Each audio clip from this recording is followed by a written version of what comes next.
You built the bunker, you stocked the arsenal, you stored enough freeze-dried comfort food to outlast the next 3 presidents. Good. That preparation is exactly what will kill you. I'm not talking about raiders. I'm not talking about the infection or the slow radiation leak. I'm talking about the stuff stored neatly behind the titanium door. Your food is a ticking biological bomb. You focused on calories, didn't you?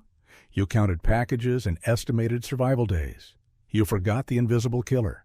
The killer stored in dented cans, oxidized fats, and vitamin-deficient grains. It's time to talk about the stupidest way to die after SHTF, dying from your own pantry. Listen closely. In a survival scenario, most people assume starvation is the threat. It is not. The threat is specific toxicity and nutritional collapse. Starvation takes weeks. Botulism takes hours. Scurvy takes months, degrading you until a common cold ends your pathetic run. Your high-calorie survival buckets are worthless if they lack the chemistry to keep your body running. This isn't about eating. This is about fueling a desperate machine. No worries, you tell yourself. I stored MREs. I stored beans and rice. I sealed them in Mylar bags with oxygen absorbers. That's admirable. It's also incomplete. Here is the thing. Oxygen absorbers don't stop time. They slow one specific type of degradation, aerobic oxidation. But they don't stop lipid breakdown. They don't stop nutrient migration. They don't stop the silent, dark processes of decay that happen regardless of temperature. The philosophy of the bunker must shift. It's not, how much food do I have? It's, how clean is my fuel supply? Let's start with the immediate threat, the dented can. If the collapse was sudden, maybe you scavenged old stocks. Maybe your own stocks got banged up during transit or storage rotation. That slight dent near the seam? That's an invitation. That's compromised structural integrity. That's the gateway for Clostridium botulinum asterisk. This microbe is your silent executioner. It thrives in low-oxygen environments. Guess what your properly sealed canned goods are? Perfect low-oxygen environments. If the can shows a bubble, a bulge, or a hiss when opened, throw it into a toxic waste pit. Do not risk it. Botulism toxin is odorless, tasteless, and colorless. It is the most potent toxin known to man. A single mistake ends your lineage. Now method 2, the shelf life lie. This involves fats and oils. Preppers often forget about these because they focus on carbohydrates and protein. But fats are essential for hormone production, brain function, and insulation. They also have an alarmingly short functional lifespan. Cooking oils, especially those high in polyunsaturated fats like vegetable or corn oil, are hyperreactive. Heat, light, and even trace oxygen turn them rancid quickly. Rancidity isn't just a bad taste, it means the fatty acids have oxidized. This creates free radicals. Consuming rancid fats actively damages your cellular structures. It accelerates aging. It compromises your immune system. It essentially turns your high-energy food into slow poison. Physics dictates the lifespan here. Storage temperature is paramount. For every 10 degrees Celsius increase in storage temperature, the effective shelf life of oils and grains is often halved. If you stored your buckets in an attic or a hot garage, assume the printed expiration date is fiction. Assume the real expiration date was last year. High IQ survival demands rotation. Consume the oldest, most perishable items first, but never consume compromised items. What about your precious white rice and refined flour? They are shelf-stable, right? For a while. But they are nutritional deserts. They are pure calories without the necessary scaffolding. This leads us to the vitamin collapse trap. Your ancestors learned this the hard way at sea. It's called scurvy. Vitamin C deficiency. Your stored beans, rice, and dried meats contain almost zero vitamin C. After 6 months on a purified, processed survival diet, your body starts to revolt. Joint pain, bleeding gums, fatigue, and eventually the breakdown of scar tissue. An old wound might reopen. Your immune system crumbles. Suddenly, a minor infection becomes fatal. Do you have a plan for vitamin C synthesis? If your bunker doesn't contain sprouting seeds, stored freeze-dried citrus powder, or an accessible perennial source, you will fall to scurvy.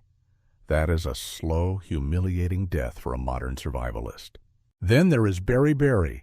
This comes from a lack of thiamine or vitamin B1.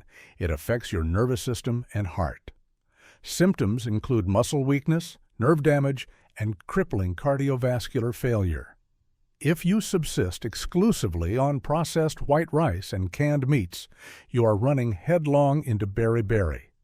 The solution is low-tech, unprocessed whole grains, brewer's yeast, learning to recognize wild edible sources of B vitamins. This isn't about eating, it's about functional chemistry. Now for advanced tactics, the psychological warfare of sugar and salt. Both are necessary for survival, especially for electrolyte balance and morale, but misuse them, and they become deadly vectors. High salt intake, combined with limited access to clean water and kidney strain, leads to severe dehydration and potential high blood pressure crises.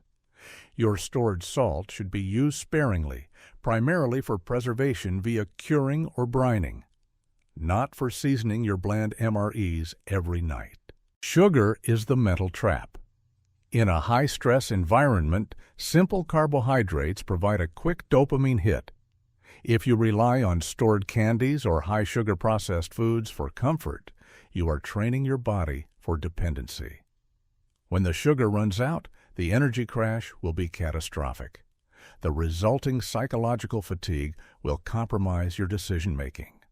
Survival is a marathon, not a sprint driven by glucose spikes. Stock honey and maple syrup. They offer trace minerals and slightly slower digestion than refined white sugar. Use them for medicine, not dessert. Let's discuss eating like a scavenger, even when you have stored food. Eventually, the stored food runs out. You start hunting, foraging, or trading. This introduces a fresh set of killers. Wild food is often toxic if improperly prepared. Acorns are excellent calories, but you must leach the tannins out using specific water boiling methods. If you skip this, you consume compounds that damage your liver and kidneys. Wild beans and certain grains contain lectins and enzyme inhibitors. They require prolonged, high-heat cooking. Eating undercooked beans or grains causes severe gastrointestinal distress. Diarrhea post-collapse is a death sentence. It depletes electrolytes and water faster than you can replace them. This requires institutional knowledge, not just guts. Do you know how to safely process raw kidney beans? If the answer is hesitation, you shouldn't be eating them. And finally, the most insidious hidden danger: aflatoxins. These are fungal contaminants. They grow on grains, nuts, and legumes that were stored with too much moisture or poor ventilation. They are invisible until the damage is done. Aflatoxins are powerful carcinogens. Chronic exposure destroys your liver. If you open a bag of stored corn or peanuts and they smell musty or stale, do not attempt to salvage them. Even boiling won't destroy the toxins. That entire batch is compromised. It is waste. Burning it is safer than risking contamination. Your survival container shouldn't be plastic or compromised metal. Plasticizers leach into your food over time, especially fats. This is a low-level toxic exposure that weakens your system. Use only food-grade stainless steel or glass for long-term storage of oils and dry goods. Metal toxicity, particularly from improperly lined cans or corrosive acidic foods, is slow and cumulative. So, what is the action plan to prevent your own food from becoming your executioner? 1. Rotate religiously. Establish a clear system of FIFO, first in, first out. Inspect every can every year.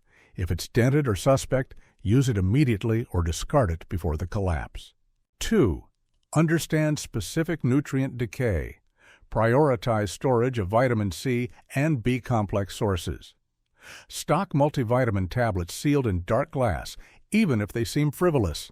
They are not. They are biological insurance. 3. Control the environment. Keep your stock cool, dark, and dry. Optimal temperature is below 55 degrees Fahrenheit. If your bunker is 80 degrees, you are losing shelf life rapidly. 4. Test everything. Before you commit your entire family to a 10-year supply of bulk oats, test how well they store. Test the smell, the texture, the taste after 3 years. If it fails the sensory test, it fails the survival test. Your enemies in the New World are visible: the threat, the scarcity, the cold. But your greatest threat is invisible, silent, and stored right next to your water purification tablets. Clean fuel is non-negotiable. Knowledge is the only antiseptic against poor planning. Inspect your stores. Understand the chemistry. Live through the toxicity that others ignore. If you fail, the food you paid for will kill you slowly and painfully. Don't let your preparation become your weakness. Welcome to the New World. Survival is chemical.